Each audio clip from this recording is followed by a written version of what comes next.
나는 누구나 자유를 좋아합니다.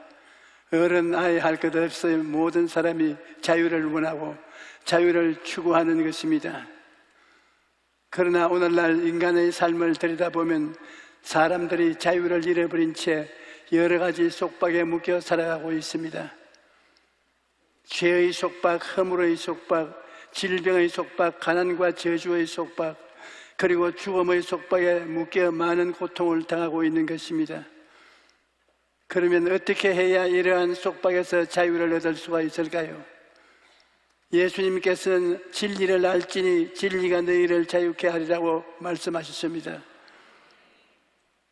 우리가 예수님이 주신 자유를 누리고 성공적인 신앙생활을 하기 위해서는 첫째로 진리가 무엇인가를 분명히 알아야 합니다. 예수님께서는 내가 곧 길이요 진리요 생명이니 나로 말미암지 않고는 아버지께 올 자가 없나니라고 말씀하셨습니다. 그러므로 예수님이 바로 진리이신 것입니다. 예수님께서는 이 땅에 오셔서 어두움에 취한 세상에 진리의 광채와 향기를 뿌리셨습니다. 우리의 죄를 대신 짊어지시고 십자가에 죽으시고 3일 만에 다시 살아나셔서 우리를 모든 속박에서 자유케 하는 일을 다 이루시고 하나님의 보좌에 앉으셨습니다. 그러므로 예수님이 오시는 것은 그를 믿는 자에게 자유를 주는 기쁜 소식인 것입니다. 누가복음 4장 18절에 19절에 주의 성령이 내게 임하셨으니 이는 가난한 자에게 복음을 전하게 하시려고 내게 기름을 부으시고 나를 보내사 포로된 자에게 자유를, 눈먼 자에게 다시 보게 함을 전파하며 눌린 자를 자유케 하고 주의 은혜의 해를 전파하게 하려 하심이라고 말씀하셨습니다. 그러므로 누구든지 진리이신 예수를 믿고 구주로 영접하면 죄로 말미암은 속박에서 벗어나 자유를 누릴 수가 있는 것입니다. 뿐만 아니라 우리가 진리이신 예수님을 알면 믿음과 평안을 가질 수가 있습니다. 믿음이 없이 마음에 평안이 없고 평안이 없으면 입술의 말에도 권세가 없습니다.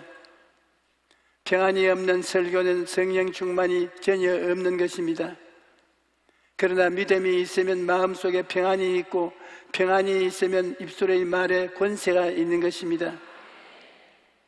예수님과 제자들이 조그마한 어선을 타고 갈릴리 호수를 건너갈 때 큰 광풍이 불어서 배가 뒤집혀질 위기에 처했습니다. 그때 제자들은 공포심이 극에 달해서 배 한쪽에서 발베개를 하고 주무시는 예수님을 흔들어 깨웠습니다. 주님, 우리가 죽게 된 것을 돌보지 아니하시나이까? 그러자 예수님께서 잠에 깨어나 바다와 파도를 향해 잠잠하라, 호요하라 고 꾸짖으셨습니다. 그러자 즉시 바람이 그치고 아주 잔잔하게 되었던 것입니다. 예수님의 마음이 지극히 평온하셨기 때문에 예수님의 말에 능력과 권세가 따랐던 것입니다. 다윗과 골리앗의 싸움을 보아도 믿음과 평안이 얼마나 중요한가를 알 수 있습니다. 소년 다윗은 하나님을 믿었기 때문에 골리앗 앞에서도 마음속에 평안이 있었습니다. 히브리서 11장 6절에 믿음이 없이는 하나님을 기쁘시게 하지 못하나니 하나님께 나아가는 자는 반드시 그가 계시는 것과 또한 그가 자기를 찾는 자들에게 상 주시는 이심을 믿어야 할지니라고 말합니다. 다윗이 마음속에 가지고 있던 믿음과 평안이 하나님을 기쁘시게 했기 때문에 골리앗과의 싸움에서 승리할 수 있었던 것입니다. 시편 107편 28절에서 30절에 이에 그들의 고통 때문에 야훼께 부르짖으며 그가 그들의 고통에서 그들을 인도하여 내시고 광풍을 조용하게 하사 물결을 잔잔케 하시는도다. 그들이 평온함으로 말미암아 기뻐하는 중에 야훼께서 그들이 바라는 항구로 인도하시는도다라고 말씀합니다. 그러므로 우리는 문제가 크든 작든 상관없이 믿음과 평안을 구해야 합니다. 하나님의 말씀을 부지런히 읽고 묵상하고 진리를 마음속에 가득 채우고 실천하면 우리 마음속에 평안이 임하고 그러면 하나님께서 우리를 소원의 항구로 인도하시는 것입니다. 둘째로, 우리가 진리를 따라 살아가기 위해서는 성령의 충만함을 받아야 되는 것입니다. 진리를 아는 것은 좋은 일입니다. 그러나 그 진리를 따르는 것은 쉽지가 않습니다. 왜냐하면 인간에게는 대부분 능력과 권세가 없기 때문입니다. 예수님께서는 보혜사 곧 아버지께서 내 이름으로 보내실 성령, 그가 너희에게 모든 것을 가르치시고 내가 너희에게 말한 모든 것을 생각나게 하리라고 말씀하셨습니다. 그러므로 성령께서 도와주셔야만 진리를 깨닫고 따르게 되는 것입니다. 예수님의 제자들은 3년 반 동안이나 예수님 가장 가까이에 있으면서 예수님의 가르침을 받았습니다. 그럼에도 불구하고 그들은 예수님이 십자가에 달려 죽으신 후 유대인을 두려워하여 숨어 있었던 것입니다. 그러나 오순절 날에 성령을 받고 나서는 제자들이 완전히 달라졌습니다. 그들은 성령의 도우심으로 예수님이 누구신가를 깨닫게 되자 더 이상 사람을 두려워하지 않았습니다. 목숨을 걸고 담대하게 나가서 많은 사람들 앞에서 십자가에 못 박히신 예수님을 전했습니다. 제자들이 이렇게 살 수 있었던 것은 성령께서 함께 하셨기 때문입니다. 이와 같이 진리를 따르는 것은 성령께서 도와주시지 않고는 불가능합니다. 그러므로 우리는 늘 성령님의 도우심을 구해야 합니다. 오 하나님, 성령께서 도와주시지 아니하시면 진리를 알면서도 사망의 길을 쫓아갑니다. 오 하나님, 우리에는 예수님을 쫓는 삶을 살게 하소서. 생명의 성령께서 죄와 수렁에서 건져주시옵소서. 이렇게 성령의 도우심을 얻기 위하여 늘 기도해야 하는 것입니다.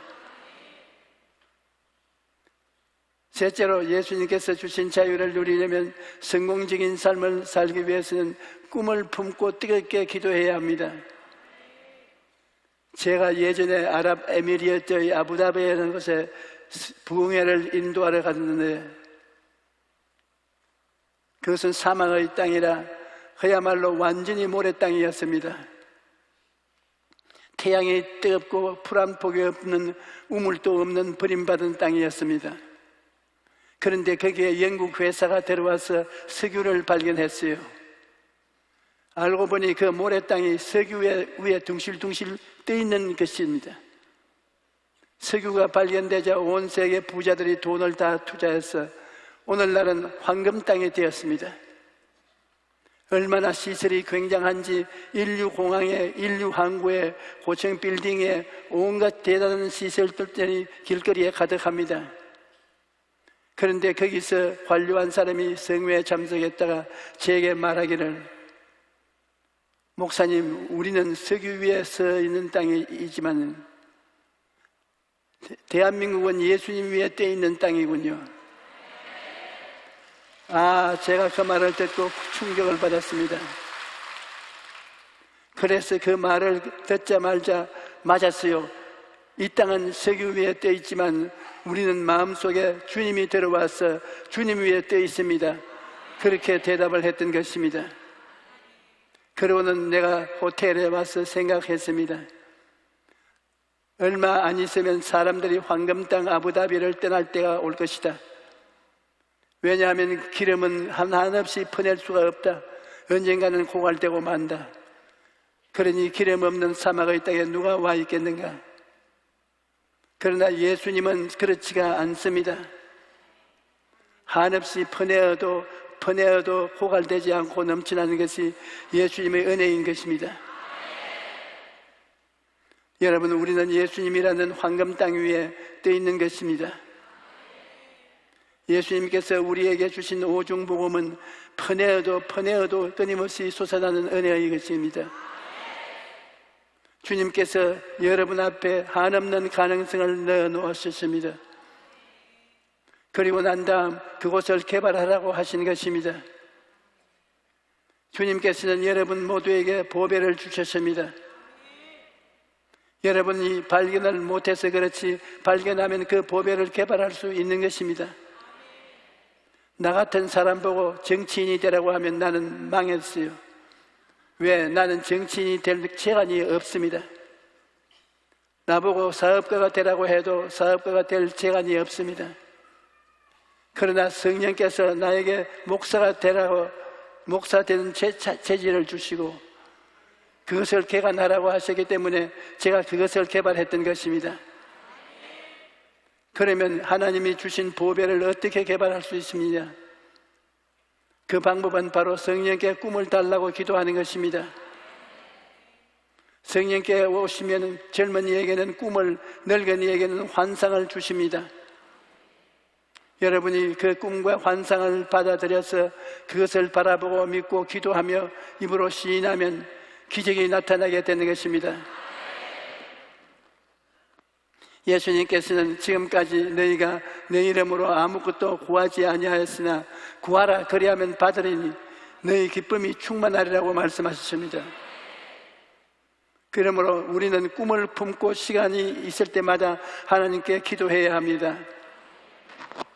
다른 사람들이 기도할 때 구경하지 말고 내 마음의 소원을 하나님께 아뢰어야 합니다. 사람들이 가끔 내게 와서 이런 말을 합니다. 목사님, 기도하려고 하면 입이 딱 닫혀서 기도가 나오지 않습니다. 왜 기도가 나오지 않습니까? 저는 예수를 믿는 그 시간부터 기도가 잘 나왔습니다. 기도를 못하는 것은 기도가 무엇인지 잘 모르기 때문입니다. 여러분, 어려운 일이 생겼을 때 육신의 아버지에게 의논하는 것처럼 하나님 아버지 앞에 나와서 상의하는 것이 기도입니다. 그러므로 기도할 때 문자를 쓰지 않아도 좋습니다. 여러분이 문자를 쓰지 않아도 미사 여구를 늘어놓지 않아도 하나님은 여러분의 기도를 다 알아들으십니다. 여러분이 필요한 것을 하나님께 구하면 하나님은 다 알아듣습니다. 그러므로 기도를 어렵게 생각하지 마십시오. 무엇이든지 하나님께 아뢰고 하나님께 구하면 하나님께서 들으시고 응답을 해주시는 것입니다. 그 다음 기도했으면 하나님께서 도와주실 것을 믿어야만 합니다. 여러분이 진실로 하나님을 믿는다는 것은 하나님께 맡기고 믿음에 안심하는 것을 말하는 것입니다.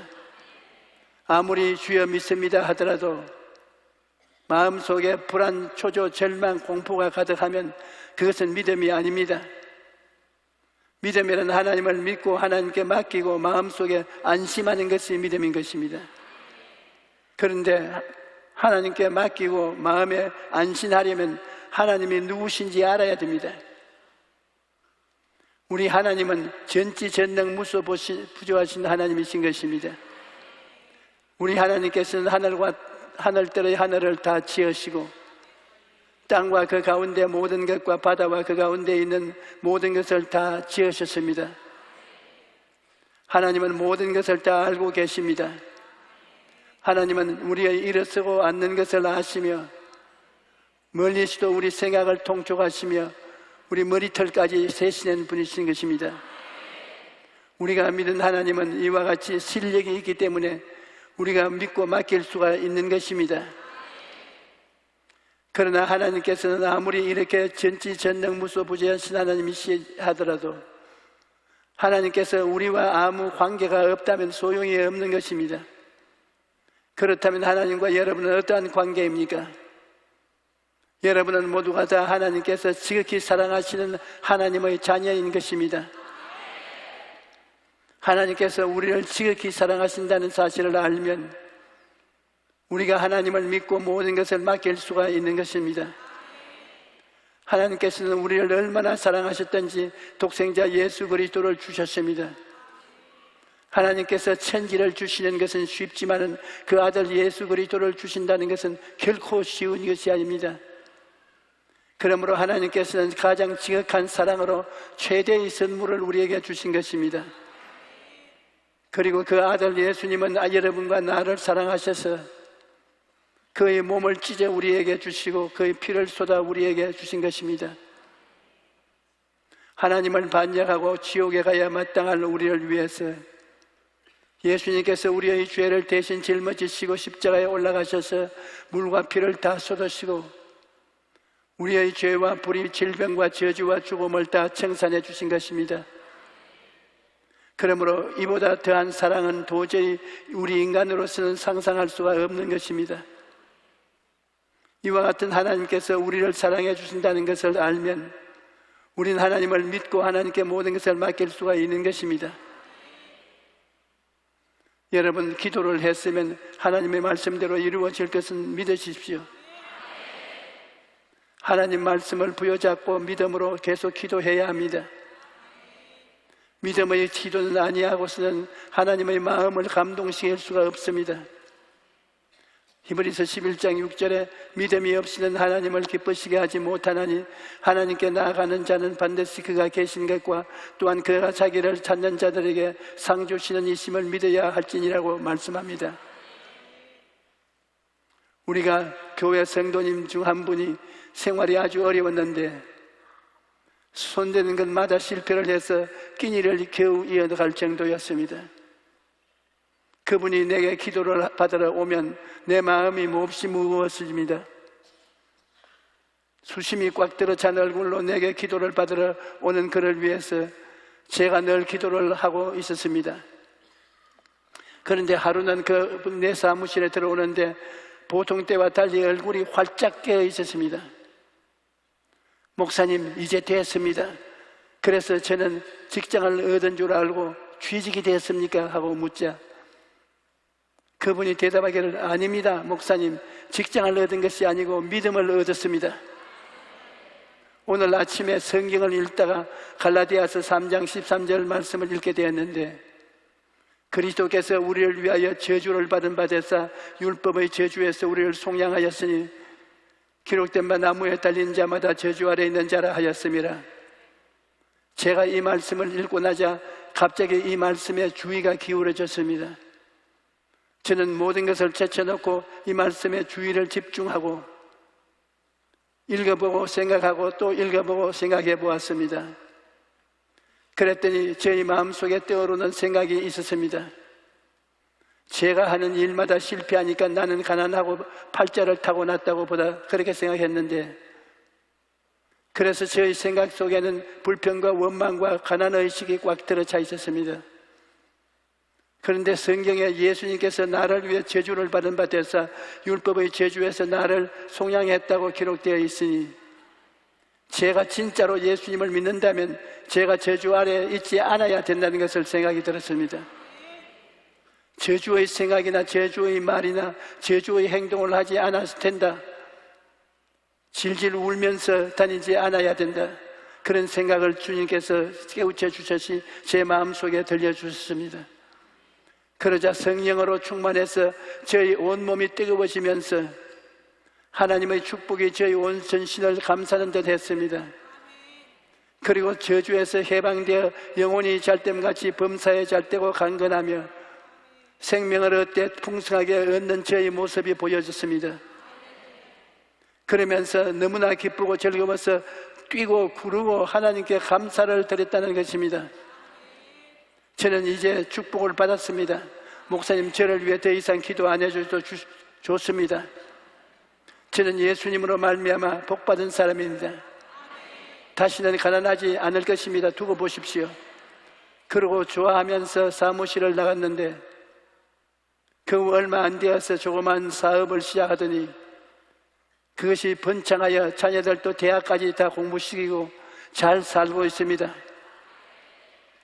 우리가 하나님의 말씀을 읽고 묵상하고 깨달아서 마음속에 진리를 가득히 채우고 실천하면 하나님의 놀라운 역사가 나타나게 되는 것입니다. 우리는 탐심과 욕심이 들끓는 세상에서 허물투성이가 되어 절망하지 말고 생각을 변화시키고 변화된 자기의 모습을 꿈꾸고 믿고 입술로 시인해야 합니다. 그러면 하나님께서 우리에게 승리를 주시는 것입니다. 요한 3서 1장 1절에 사랑하는 자여 내 영혼이 잘됨같이 내가 범사에 잘되고 강건하기를 내가 간구하노라고 말합니다. 먼저 우리가 속사람 4차원의 사람이 진리를 따라 잘 살면 그 다음 범사에 잘 되고 3차원의 세계가 잘 되며 육체도 강건하게 되는 것입니다. 여러분, 이 모든 것은 성령님의 도우심으로 가능합니다. 그러므로 늘 성령으로 충만하십시오. 어떠한 환경에 처해 있든지 하나님께서 도와주실 것을 믿고 뜨겁게 기도하십시오. 그러면 여러분의 삶에서 모든 묶인 속박이 풀어지고 예수님께서 주시는 자유와 해방을 누리게 될 것입니다. 할렐루야.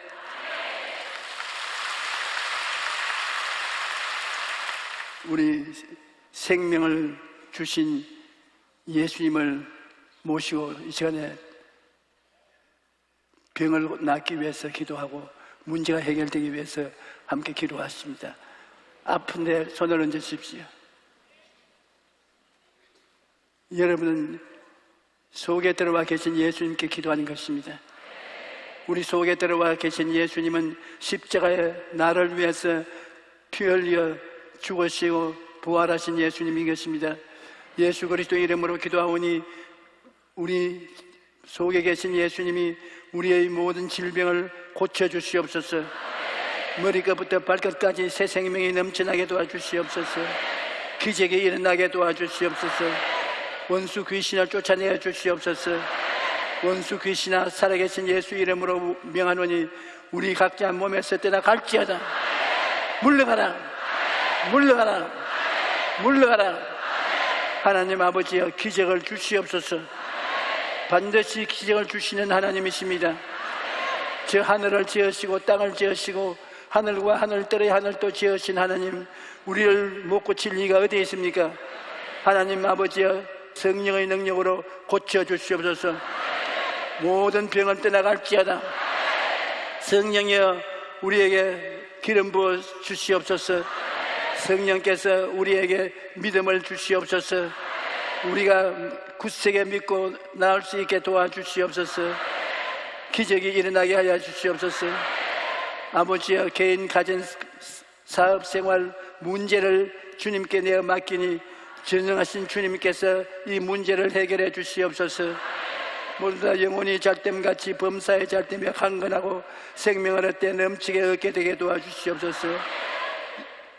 예수 이름으로 기도드립니다.